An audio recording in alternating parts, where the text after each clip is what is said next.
My name is Amusa Emmanuel Enitan, Africa's fastest rising public speaker, strategist, motivational speaker, thought leader, mentor, leadership coach, and podcaster. So dear beautiful people, I welcome you all to another exciting episode of Leadership When It Matters the Most, the Independence Day Special Edition, the October 1st Special Edition, which I titled The Journey So Far. I repeat, the journey so far. Dear beautiful people, one of the vital qualities a leader should possess is the ability to oversee good governance. Even in this microcosm, even corporate organizations where everybody needs to work as a team and target similar goals, but leaders are actually entrusted with the task to rule, govern, control, and oversee how the system works and how people have been able to adapt to the corresponding situation. Dear beautiful people, good governance can take place anywhere, including in family. You experience good governance in marriage, you experience good governance in relationship, business, career, job, personal life, and even in the society at large. So bringing a leader worthy of emulation to oversee good government isn't the problem, but getting into powerful positions without the application of intelligence is the difficulty here. So we'll be taking away a very good case study of societal problems ranging from leadership tussles, political struggles and tussles as well, issues and instabilities, and lastly, general mindset and approach to power and positions. You see, corporate goals, especially in a corporate environment or in a business world, can be achieved through good leadership and governance. But in most cases, good governance often comes to our mind in the political scenes of perspective. And how do these affect our lives generally? Therefore, Nigeria's political scenes, events, and even theories will be used as a case study here on this podcast today. An average Nigerian believes that politics is a dirty game, and likewise a do-or-die affair. This perception and thinking domain has ruined our sense of approach to democracy, good governance, and as well as destroying our national image on the outside world. Nobody is perfect indeed, but at least we can convince people how often we move closer to perfection as every day goes by. Dear beautiful people, leadership is a mental challenge that comes with drive, attitude, and confidence. Leaders are powerful individuals because they occupy a position that commands respect and adoration. But remember, we live in a world that respects power above all things. But only the power intelligently directed leads to freedom. People often get into powerful positions and they begin to create terror and instill fear. Dear beautiful people, you have to realize that intelligence is a vital weapon that helps you to oversee, control, and maneuver the use of power or authority. No wonder Aristotle, one of the greatest philosophers that has ever lived, once said, and I quote, "Man is an economical animal. Man is a social animal. Man is a philosophical animal. And lastly, he said, man is a political animal." Dear beautiful people, for a philosopher of great intellect and accorded with universal recognition like Aristotle to put forward these aforementioned quotes and theories that describes man, in one word, man is an unresolved mystery indeed. Obviously, man has political, economical, social, and philosophical drive to respond to his immediate environment. And that is why intelligently directed power gives freedom. You see, political power is the most sought after powers, and probably positions as well, in the world we live in today. So irrespective of any systems of government we find ourselves, which may be in form of military, federal, presidential, monarchy, parliamentary, aristocracy, or totalitarian system of government, as the case may be, good leadership style worthy of emulation can still be achieved. But let's get this at the back of our mind, that if politics is a dirty game, growth will be a clean joke. I repeat, if politics, as we all see, is a dirty game, then I bet you that growth would be a clean joke. Nigeria is fondly called the giant of Africa, dear beautiful people. Yet, we are still lacking the basic qualities to take the lead position, even in the African continent. Now, today marks the 60th year of this journey as a nation, yet the political structure is bad. Electoral system is faulty. Lack of social security, poverty is so obvious on the street of the nation. Even the country prides itself carrying overlabored masses who are at the whims of overfavored few. Since 1960, the political leadership has continued to revolve around the so-called political class, whose bills are covered by a large percentage, large chunk of the Nigeria's annual budget.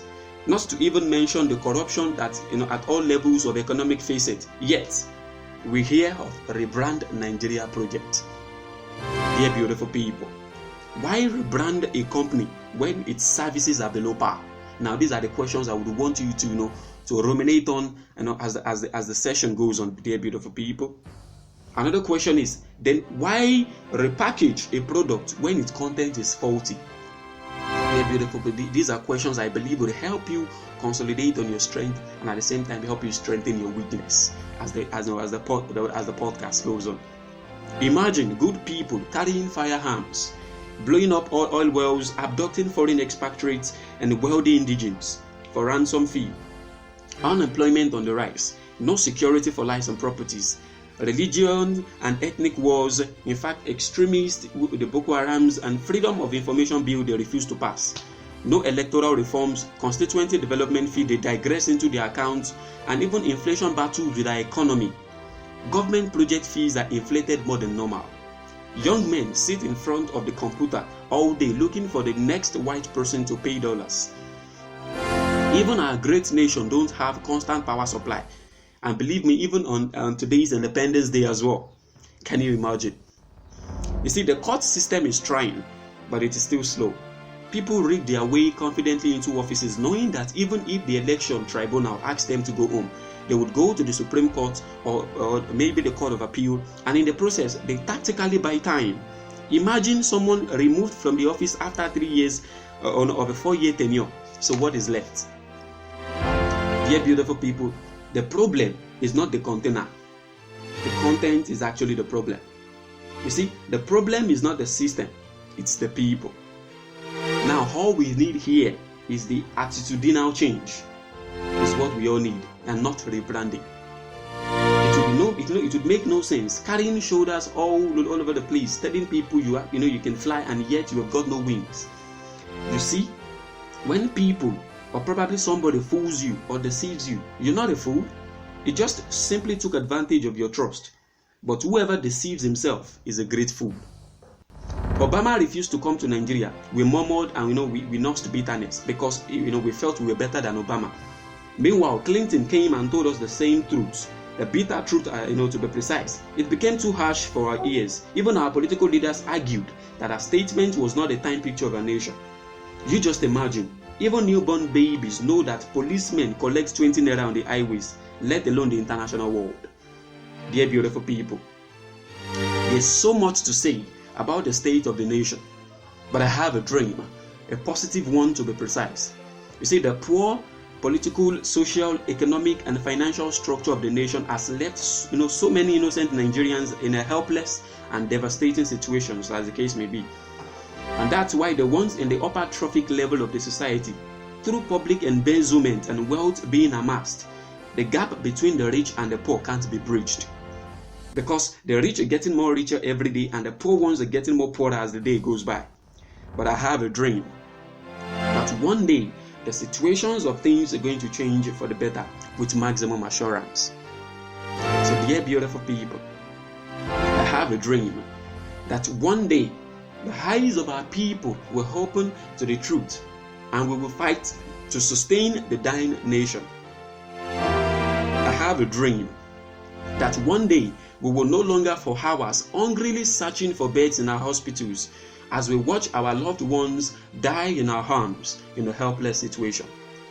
Dear beautiful people, I have a dream that one day our young men would never have to think of pipeline vandalization, internet fraud, robbery, pickpocketing, stealing, and other economic vices, as the government will begin to have them in the plans.